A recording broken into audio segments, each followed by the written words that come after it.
Hello বন্ধুরা, কেমন আছেন? আজকে একটা গুরুত্বপূর্ণ ভিডিও নিয়ে আপনাদের সামনে হাজির হলাম।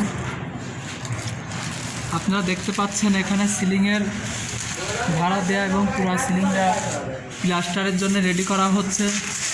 তো এখানে গুরুত্বপূর্ণ বিষয় হচ্ছে, আপনারা যারা ছাদ করে ফেলাইথন অনেক বছর পরে থাকে, 2 বছর 3 বছর 1 বছর, কিন্তু আপনারা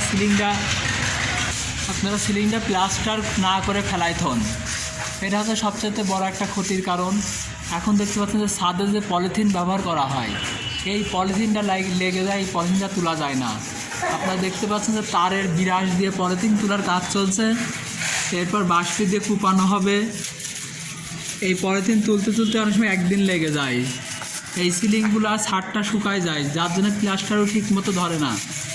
আপনারা দেখতে পাচ্ছেন যে কী অবস্থা, এটার পলিথিনের যে অবস্থা, এই অবস্থায় এটা একটা ক্ষতির কারণ।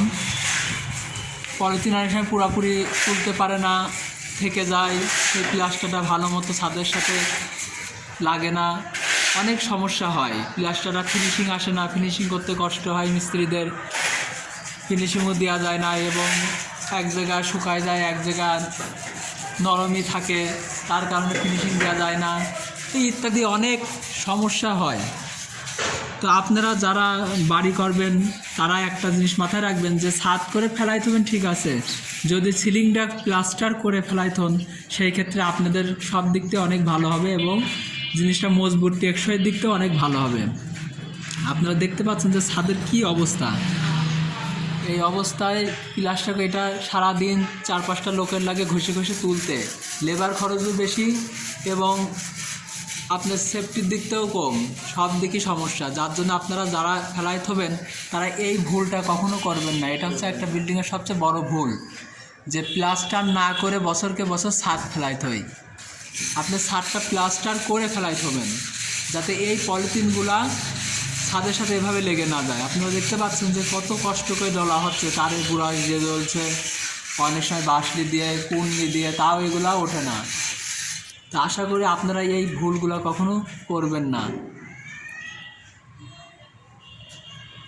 যারা যেখান থেকে আমার এই ভিডিওটা দেখছেন সবাইকে অনেক অনেক ধন্যবাদ। আশা করি সাথেই থাকবেন, এরকম অনেক গুরুত্বপূর্ণ ভিডিও নিয়ে আপনাদের সামনে যেন আসতে পারি। তো আপনারা দেখতে পাচ্ছেন যে এই ভুল কাজ অনেকেই করে, কিন্তু আপনারা দেখতে পাচ্ছেন যে এদিকে যে প্লাস্টারগুলো হয়েছে, বাদবাকিগুলো প্লাস্টার হয়েছে, তো এইগুলা প্রত্যেকটা প্লাস্টারের ফিনিশিং যথাযথ অনেক সুন্দর হয়েছে, কিন্তু আরও সুন্দর করা যায় তো যদি এই অবস্থায় সিলিং ফেলায় না খাওয়া যায়। তো আপনারা যারা দেখছেন তারা এই জিনিসটা মাথায় রেখে বিল্ডিংটা করবেন আপনারা সব সময়।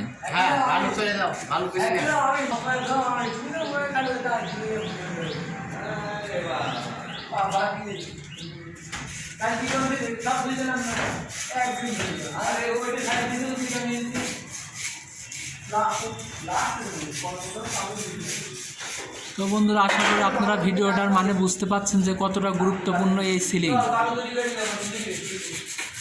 যার জন্য আপনাদের এই ভিডিওটা আজকে আমি নিয়ে আসলাম। তো আশা করি আপনারা এই ভুলটা আর কখনো করবেন না। ধন্যবাদ আপনাদেরকে।